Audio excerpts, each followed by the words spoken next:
மத்தேயு 7வது அதிகாரம் 22, 23 வசனங்கள்.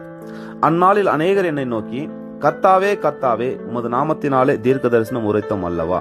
உமது நாமத்தினாலே பிசாசுகளை துரத்தினோம் அல்லவா? உமது நாமத்தினாலே அநேக அற்புதங்களை செய்தோம் அல்லவா என்பார்கள்.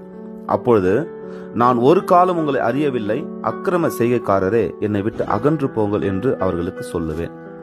கர்த்தருடைய நாமத்தினாலே தான் இவர்கள் எல்லாவற்றையும் செய்கிறார்கள்.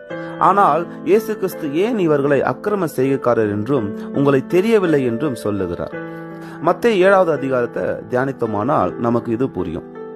முதலாவது வசனம் 1-12 வரை நாம குற்றவாளிகளாக தீர்க்காதபடிக்கு மற்றவர்களை குற்றவாளி என்று தீர்க்கக்கூடாது.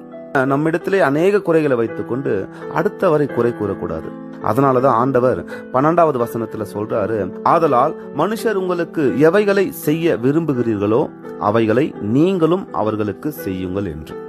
இரண்டாவது 13, 14வது வசனம் சொல்லுகிறது, அவர்கள் நித்திய ஜீவனுக்கு போகிற வழியை அறியாதவர்களாய் இருந்திருக்க கூடும். அதாவது நித்திய ஜீவனுக்கு நம்மை கொண்டு போகிற வழியாகிய இயேசு கிறிஸ்துவை அறியாமல் இருந்திருக்கலாம். நாம் இயேசு கிறிஸ்துவை விசுவாசிக்கவில்லை என்றால் நித்திய ஜீவனுக்குள் போக முடியாது. அவரே வழியும் ஜீவனும் சத்தியமாய் இருக்கிறார். அவரை அல்லாமல் ஒருவனும் பரலோகம் போக முடியாது. மூன்றாவது வசனம் 15-20 வரை நாம் நல்ல கனிகளை கொடுக்கிற வாழ்க்கை வாழ வேண்டும். நம்மிடத்தில் என்னதான் 9 வரங்கள் கிரியை செய்தாலும் ஆவியின் கனி இல்லை என்றால் நாம பரலோகம் போக முடியாது. வரங்கள் பூமிக்குரியது, கனியோ பரலோகத்துக்குரியது. ஆவியின் கனியின் 9 சுபாவங்கள் நாம் பார்க்கிறோம்.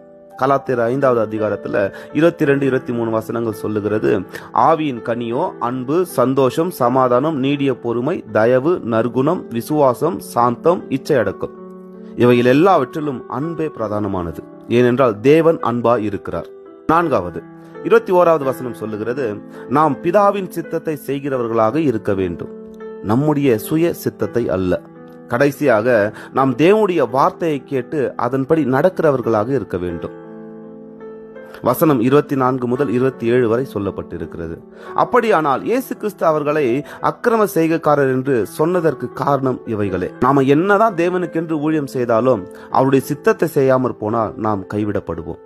எத்தனை கோடிகளில் சபை கட்டினோம் என்பது முக்கியமல்ல, அதை தேவனின் சித்தத்தின்படி கட்டினோமா என்பதுதான் முக்கியம். நம்மிடத்தில் 9 வரங்களும் கிரியை செய்கிறது என்பது முக்கியமல்ல, அவைகள் தேவ அன்பினால் நடப்பிக்கப்படுகிறதா என்பதே முக்கியம். வரங்களை காட்டிலும் கனிகள் முக்கியம். ஒரு நாள் நாம் கிறிஸ்துவுக்கு முன்பாக நிற்க போகிறோம். இப்படிப்பட்ட நிலை நமக்கு வராதபடிக்கு நம்மை அவரிடத்தில் ஒப்பு கொடுத்து அவருடைய சித்தத்தின்படி அவருடைய வார்த்தைக்கு கீழ்ப்படிந்து நல்ல கனி கொடுக்கிற வாழ்க்கை வாழ நம்மை அர்ப்பணிப்போமாக.